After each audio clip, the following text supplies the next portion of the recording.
tabukni untong jorabo Bangladesh hastio samongsidra tangnai rok bai choprop jagai tongo minority rok wanjui bosong Buddha Christian Jaina bosongrokni sakabo chopromong choprop jagai tongbayo satok pitok khlaijagai tongbayo abahaino sejawi তিনি December তালনি 29 সালমারি 4 সাল সেজামুংনি খাদমা ফুনুকলাইকা আমরা বাঙালি বদল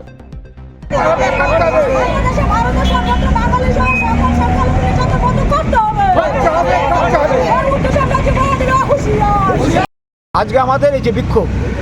আপনারা জানেন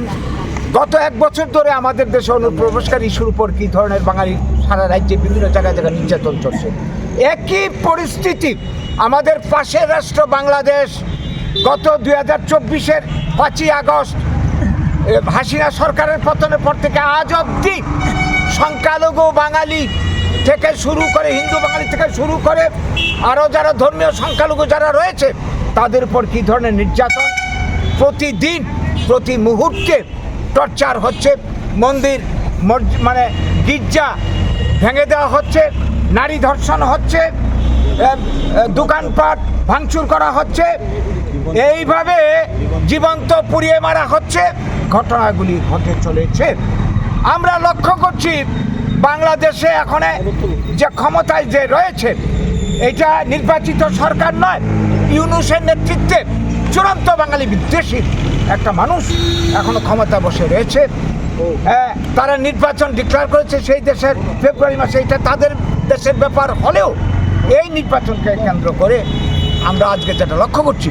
বাঙালি হিন্দু সহ সংখ্যালঘুদের পর সাংঘাতিক আক্রমণ আসছে রবীন্দ্রনাথ ঠাকুর যেমন আমার এই দেশে আক্রান্ত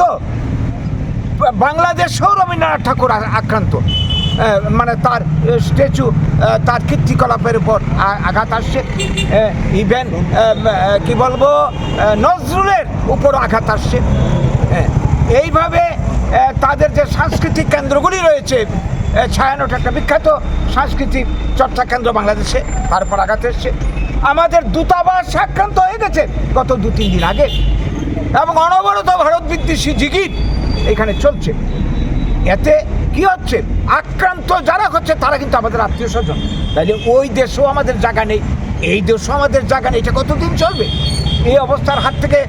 আজকে বাংলাদেশের হিন্দু বাঙালিদেরকে বা অন্য যারা সংখ্যালঘু রক্ষা করার জন্য ভারতের একটা দায় রয়েছে দায়িত্ব রয়েছে বাংলাদেশ সৃষ্টি হয়েছে ভারতের কল্যাণে আজকে ভারতদেশী বিরোধী জিকির চলছে এবং হিন্দুরা বা অন্যরা নির্যাতিত হচ্ছে এর জন্য ভারত চুপ করে বসে থাকতে পারে না আমরা ভারত সরকারের কাছে আবেদন করছি আন্তর্জাতিক চাপ সৃষ্টি করা হোক ভারতের নেতৃত্বে এই পরিবেশটা তৈরি করুক ভারত এবং ভারতের যতগুলি রাজনৈতিক দল রয়েছে বিরোধী দল শাসক থেকে শুরু করে সবাই মিলে একটা ঐক্যমতের ভিত্তিতে আমাদের একটা সারা পৃথিবী জুড়ে একটা প্রচার করতে হবে ওইখানকার বাঙালিদেরকে রক্ষা করার জন্য সংখ্যালঘুদেরকে রক্ষা করার জন্য এই দাবি আমরা করছি এবং যারা এই ধরনের কাজে যুক্ত আজকে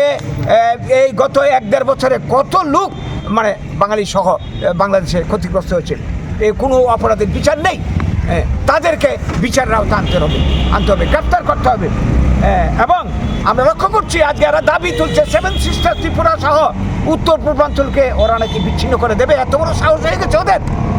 যাদের যে বাংলাদেশে তৈরি হয়েছে ভারতের দ্বারা ভারতের কল্যাণে আজকে এই পুরো ইতিহাস ভুলে এরা এত বড় মির্জাফর বিশ্বাসঘাতকের ভূমিকা নিয়েছে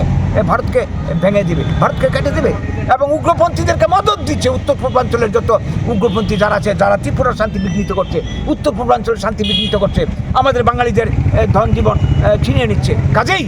এই মদত যারা দিচ্ছে তারা আমাদের শত্রু ভারতবর্ষের শত্রু বাঙালির শত্রু তাদের বিরুদ্ধে আমাদের ব্যবস্থা নিতে হবে এই ব্যাপারে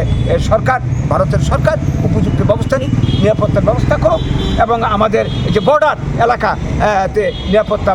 বাড়িয়ে দিক এই সমস্ত দাবি নিয়েই আমাদের আজকে বিক্ষোভ আমরা আমাদের বক্তব্যের মাধ্যমে কেন্দ্রীয় সরকারের দৃষ্টি আকর্ষণ করছি রাজ্য সরকারের দৃষ্টি আকর্ষণ করছি এবং ইউনুসকে বাংলাদেশের সরকারকে সাবধান করে দিচ্ছি এইভাবে যদি আক্রমণ চলতে থাকে আঘাত চলতে থাকে তাহলে এই দেশের বাঙালিরা এই দেশের মানুষ ভারতীয়রা কিন্তু চুপ করে বসে থাকবে না আমরা আন্দোলন করছি এবং এই আন্দোলন আমরা আরও জোরদার করবো শক্তিশালী করবো আমাদের অধিকার আমরা প্রতিষ্ঠা করবো এই আবেদন